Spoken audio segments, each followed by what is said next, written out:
As the new season approaches, Manchester United fans around the world await in anticipation for what lies in store. After a dismal end to the 18-19 season, with United only winning 2 of their last 12 games in all competitions. Hopes are high despite the frustration among the fan base with regards to the club's transfer activity. However, the arrival of Dan James and Aaron Wan-Bissaka have given fans a clear idea of Solskjaer's plans headed into the new season to recruit young talent with the hunger and desire to succeed at Manchester United. More arrivals are needed before the season begins on the 11th of August, but how will those players fit into Solskjaer's system? Today I'm going to take a look at what tactics I think Ole Solskjaer is going to implement in the 1920 Premier League season. When appointed as interim manager in December 2018, he implemented a stylistic change at the club. Under Jose Mourinho, United often lined on a predominantly 4-3-3 formation, soaking up pressure, but also surrendering possession in order to hit teams on the counter-attack. Solskjaer has been flexible with his formation since taking the reins at Old Trafford, either implementing a 4-3-3 himself, but often relying on a 4-2-3-1 or even a 4-4-2 diamond, with emphasis being placed on playing out from the back. A key component we are sure to see next season in either formation is the emphasis on defenders pressing and defending with a higher line. The arrival of Wan-Bissaka for a hefty 50 million is a clear indication that he is the man that Solskjaer believes is perfect for the role, given the defender's ability to keep constant pressure on his opposition player within their zone whilst keeping his position within the back four. The higher line implemented by Solskjaer means that the front three are less isolated, leaving United harder to break down, and also Paul Pogba given the opportunity to flourish and show his ability, turning defence into attack instantly. It can't be denied, however, that in order for Pogba to recreate some of the stunning form we saw last season, a defensive midfielder is a necessity after the departure of Ander Herrera.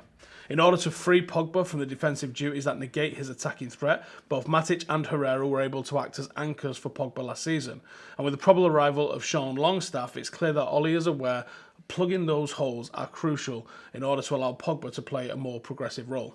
Next season, we are sure to see United play more frequently from the back. Victor Lindelof was one of Solskjaer's main distribution options from the back last year. However, with Tuanzebe returning from his successful loan spell with Aston Villa, don't be surprised if he becomes a more prominent member of the first team next season, given his composure and technical ability on the ball.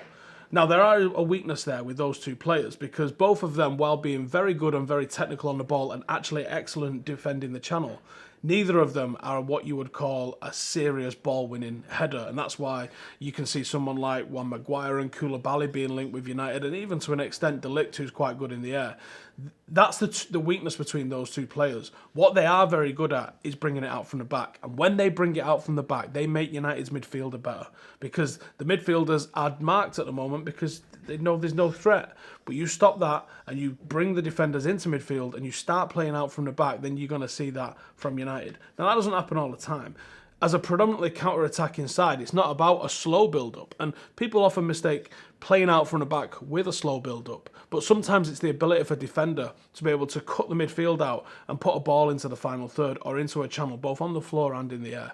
That's what you see Van Dijk doing very successfully at Liverpool. That's what you even see someone like Laporte doing for Manchester City. They can go into the channel because they've got that ability on the ball. Victor Lindelof suffers when he's alongside someone like Chris Smalling, because the opposition know that Chris Smalling isn't going to do that, so they let him have the ball. But they will target someone like Lindelof, meaning that when De Gea is trying to find a defender to pass the ball to, his options are, I either go to Luke Shaw, who's trying to get far up the pitch, I go to Lindelof, who's going to get pressed, I go to Chris Smalling, who's likely to give it straight back to the opposition, or I go to Ashley Young, and I'm not going to give you a comment on that. The arrival of Dan James is one that I think will really intrigue United fans. The lack of any right-hand side threat last season was apparent, with a 33-year-old Ashley Young having some of the lowest crossing accuracy in the whole of Europe, and an injury-ridden Alexis Sanchez failing to find any form even when fit. Solskjaer did find some success, however, in the early stages of his tenure last season with these limitations. Deploying Lukaku on the right-hand side against Arsenal in the FA Cup allowed the Belgian to attack the space in behind Arsenal due to them covering United's attack on the left-hand side. James has the capability to cover both the left and the right side and the front three, giving him more indication as why United signed him due to his positional flexibility. James is a player who will attack the space rather than go 1v1 as most modern wingers do. Doing so, he will pull defenders out of position, allowing someone like Rashford to exploit the space in between the back four. United can't guarantee themselves instant success for the coming season. Ole himself has laughed off any hope of a title challenge good, claiming it would be a miracle if United could mount a charge at defending champions Manchester City. However, it can't be denied that, given his flexible tactics, his willingness to fix stagnant areas of the pitch and give young players a chance to prove themselves in multiple systems, Solskjaer believes in himself and his philosophy to be the cure to save United over the coming years.